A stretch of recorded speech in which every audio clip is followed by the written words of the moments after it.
वशिष्ठ जी महाराज राजा दशरथ को समझाने लगे, जब भी ऋषि को बुला करके आप अपने घर यज्ञ करवाओ तो तुम्हारे घर संतान पैदा हो जाएगी। लेकिन संतान पैदा स्वामी जी होगी कैसे? राजा दशरथ बोले, अयोध्या नगरिया के बीच में मेरी माता दशरथ को बताने लगे वशिष्ठ महाराज,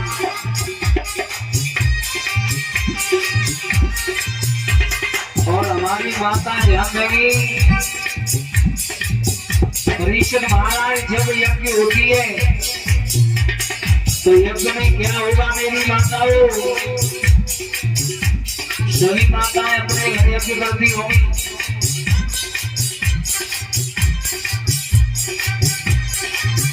जब पूर्णराव जी के दिन ये बताते हैं रानी भैया खीर बनाई जाती है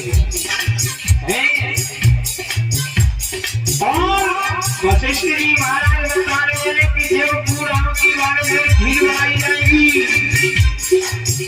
तो कुंड में खीर की आहुतियां लगाई जाएंगी। तो वशिष्ठ जी बता रहे हैं, राजा ने कहा कि उसी खीर में से थोड़ा सा प्रसाद बचा करके तो तीनों रानियों को जाकर के खिला देना, तो इतने सुंदर बेटा पैदा होंगे, इतने सुंदर बेटा होंगे कि दुनिया में तुम्हारा नाम हो जाएगा। बोले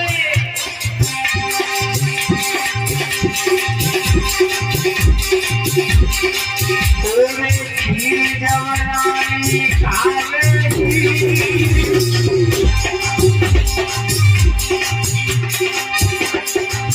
ओरे खीर जवरानी खावेगी,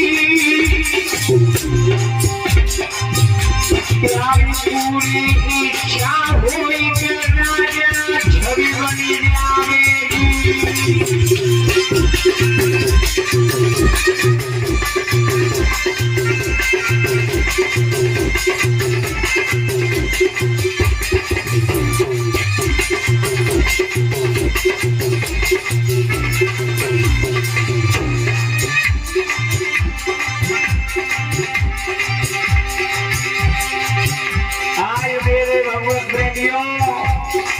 श्री सुखदेव जी कहने लगे, राजन वशिष्ठ जी महाराज ने समझा दिया है कि उसमें खीर बनेगी।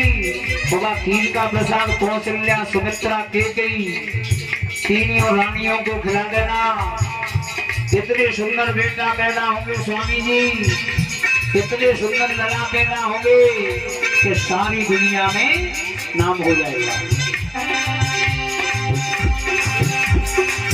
भैया पूरी इच्छा होई प्यारी छवि बन जावेगी, इच्छा पूरी इच्छा होई तुम्हारी छवि बन जावेगी।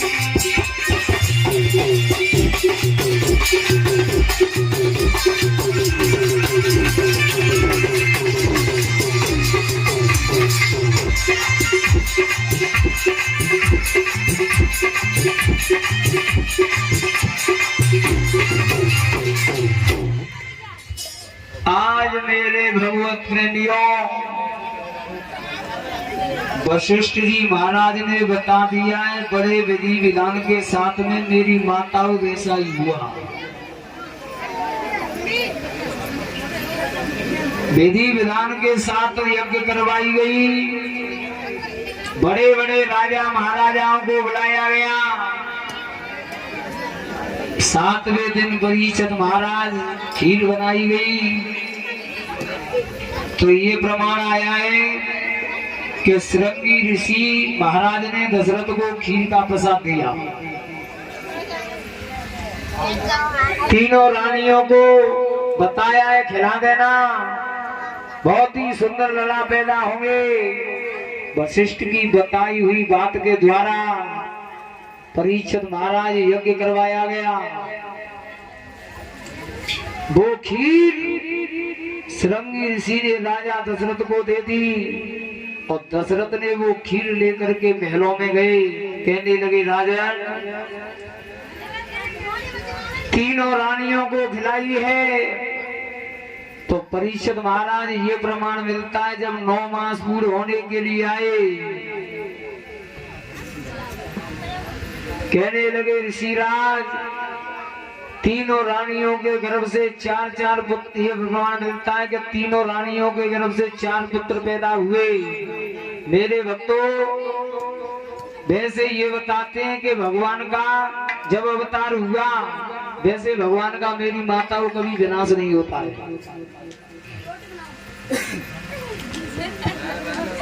रामायण में एक चौपाई आई कि हरे व्यापक सर्वस्त्र समाना और प्रेमाति प्रगट हो तुम्हें जाना। यानी वो तो अजर अमर है, उसका तो रोम रोम में कड़कड़ में वास है। लेकिन जब जब मेरी माता इस भारत भूमि पर धर्म की हानि होती है, तो परीक्षित महाराज तब तब भगवान किसी न किसी रूप में अवतार लेकर के आते हैं। दूसरी चौपाई लिखी बाबा जी ने,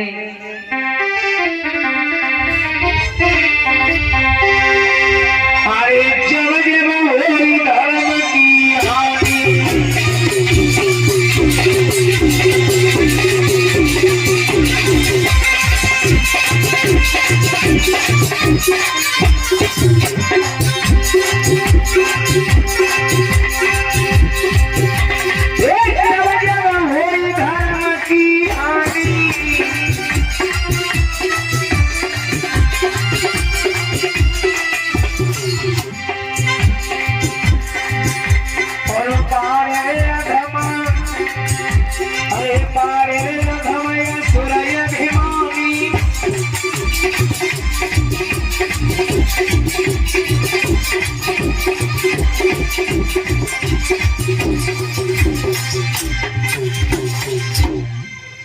यानी चौपाई कह रही है जब जब हो धर्म की हानि, बारे अदमय सुर अभिमानी। दूसरी चौपाई आई, जब जब धरे प्रभु विविधे शरीरा और हरे साधु संतन की पीड़ा। परीक्षित महाराज माफ करें, मैं कथा को छिपक में ही लेकर के चलूंगा कि आगे, क्योंकि आगे भगवान कृष्ण का अवतार भी होना है। राजा भगवान का अवतार हुआ। मेरी माताओं, आप सभी भक्त जानते होंगे कि भगवान का अवतार किस महीने में हुआ। मेरे भक्त का जन्म ये प्रमाण मिलता है कि चैत के महीना में हुआ, तिथि नौमी को, जो आधे चैत के बाद में नौमी पड़ती है ना परीक्षित महाराज। और ये प्रमाण आया है दिन के 12 बजे भगवान का अवतार हुआ। श्री सुखदेव जी कहने लगे राजन, वैसे परीक्षित महाराज ये बताते हैं कि एक महीना में दो पक्ष हुआ करते हैं। कितने? 2। कहने लगे राजन, जो महीना का प्रथम पक्ष होता है उसे परीक्षित महाराज कृष्ण पक्ष कहते हैं, और जो आधे महीने के बाद होता है उसे शुक्ल पक्ष कहते हैं। कहने लगे राजन, भगवान का अवतार हुआ, एक नहीं मेरी माताओं 4 पुत्र पैदा हुए, और जहाँ घर में मेरी मैया एक पुत्र न हुए, और यज्ञपति महाराज वहां घर में फिर 4 बेटा खेले हैं, तो कितनी बड़ी खुशी पैदा होगी। आज सारी अयोध्या में खुशी की लहर दौड़ गई।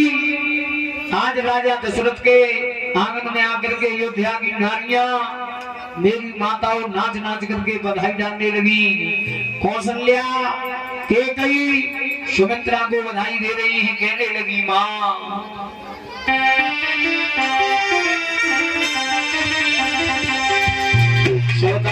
ठीक है, भगवान राम का अवतार हुआ है।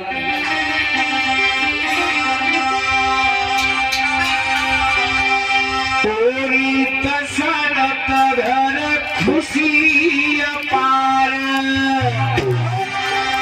तो ज्यादा वो पैर घुमाना हुए वो घुमानी हो, ठीक है। फिर कृष्ण जन्म के बाद ही नंबर आए वो।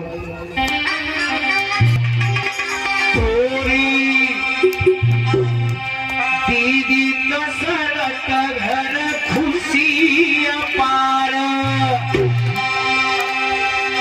और हमारे घर 4 लला पे बाप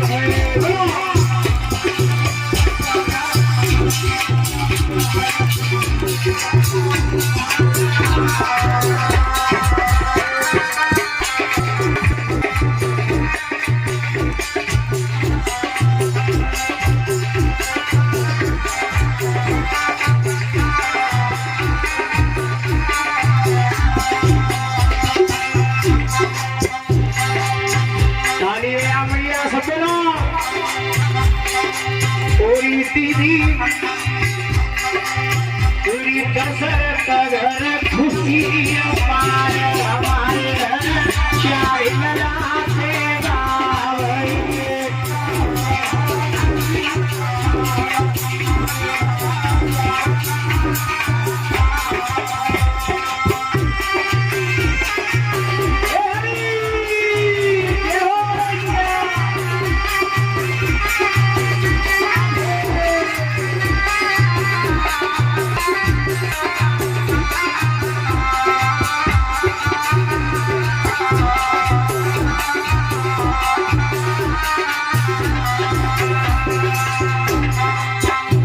सखियां बोली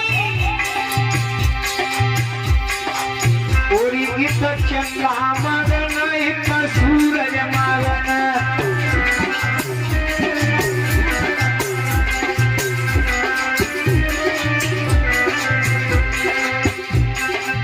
पूरी दीदी चंद्रा मगन एक सूरज मगन।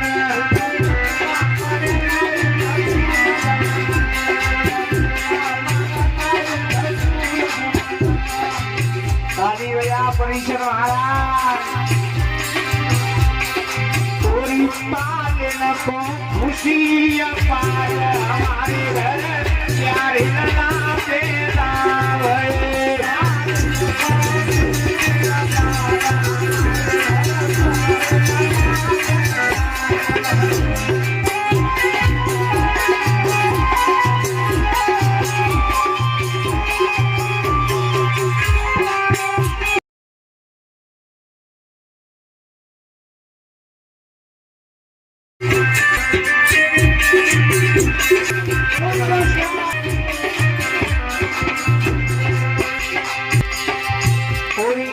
गंगा मगन एक जमुना मगन,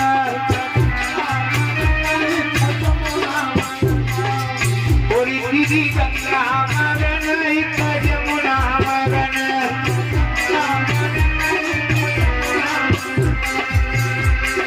पूरी सरयू तट खुशी अपार,